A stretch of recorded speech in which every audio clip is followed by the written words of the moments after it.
Hopefully short and sweet, won't be. 1969, July 21st at 2:56 UTC. Why don't we just call it GMT?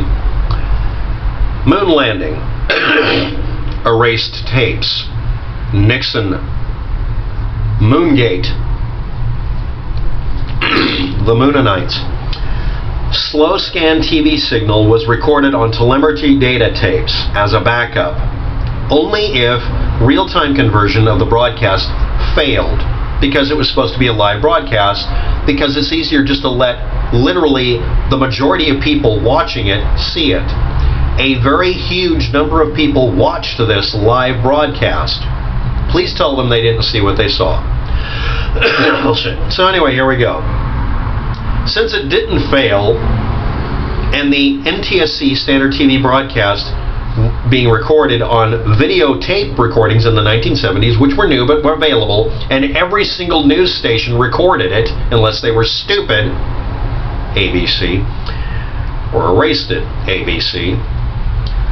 And kinescope films, that's where you point a video screen towards a film camera and record it. Obvious technology conversion is obvious. These low-quality recordings remain intact, and in many cases, well, in one case specifically, was done specifically because this wasn't their first rodeo.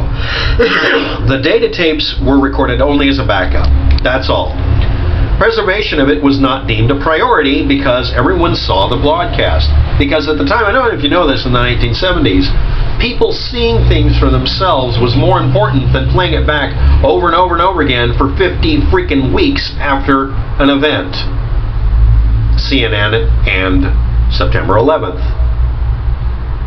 They wanted people to see it worldwide. In fact, there's an in-joke about it being the most watched and televised thing at the time per capita worldwide, probably for all time. Why?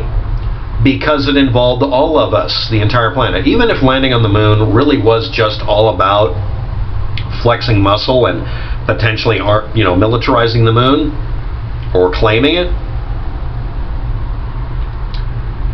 this was all of us on this planet achieving something.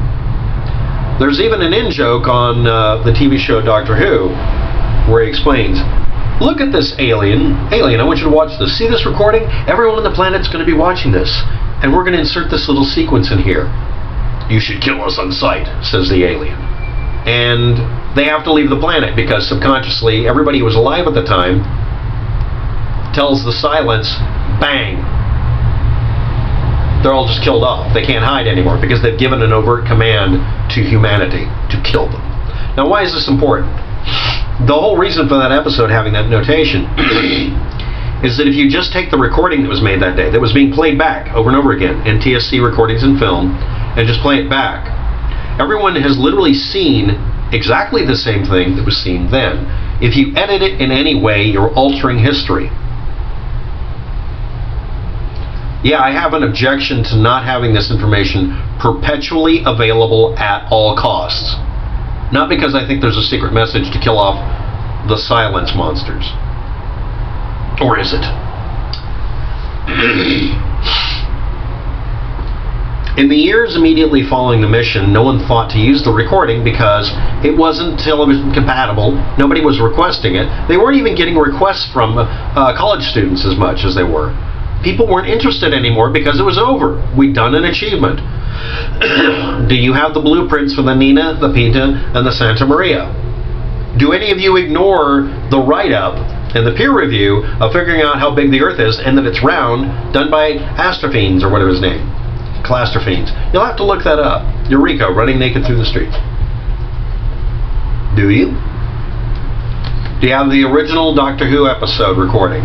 Do you know about the meme of it carrying some alien message from Hitler? Do you know it's based on the movie Contact?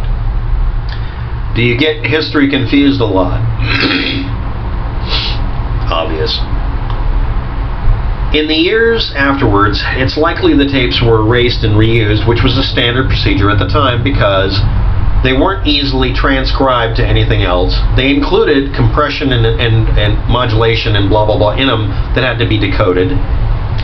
It was a technical file, not really considered a consumer file.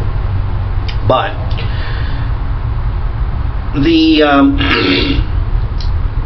Australians were also responsible for some backup tapes, and they erased them as well.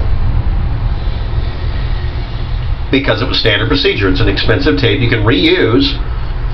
Once you got the data off them, you don't need to record them anymore. You're going to hear a rant in a minute. In the early 80s, NASA's Landsat program was facing a severe data tape storage shortage. So instead of just buying more tapes and making this impossible to screw up, making failure impossible, NASA's Job 47, they overwrote the recordings. The recordings were in functioning condition from, let's say, 1970 through 1980, for only 10 years. And nobody made an extra recording of them because they were considered commodity items. Most companies you've worked for, if you are old enough, some of you aren't so you won't listen, had tape backups and would talk about overwriting them because they're expensive tapes. They're $400 a pop. And then there's the bastard operator from hell like me who says, which one of you made that suggestion? You? You're the son of the owner? You're legally barred from touching equipment here, using the network, or being in the building. You're effectively fired because I'm turning off your badge. Why? Because you said a sinful thing. Let's erase a recording. I'm an archivist. I am a librarian. You don't erase things. Because that's book burning. Bitch. Get out of the building. Yes, the Eubank building had people thrown out because this little bastard said, you don't have a card anymore. You have to take a database recovery program page from my book.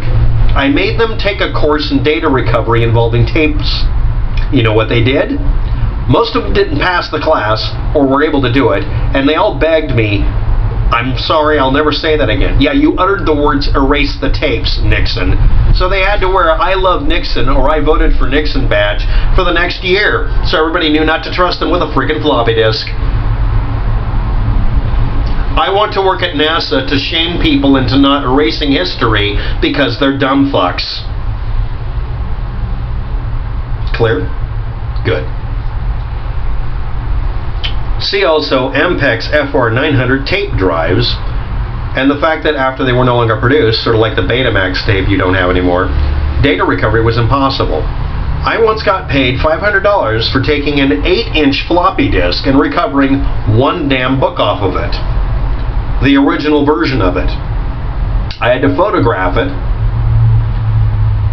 video record myself reading it using a bootable 8-inch drive, which you can't find anymore, so I made one, read the data accurately without screwing it up at 100 tracks per inch or something stupid, and then show that the file date literally was there because it was running DOS 3 at the time and actually recorded the damn time and date stamp for the file accurately for once in a goddamn blue moon, and that resulted in the data being recovered.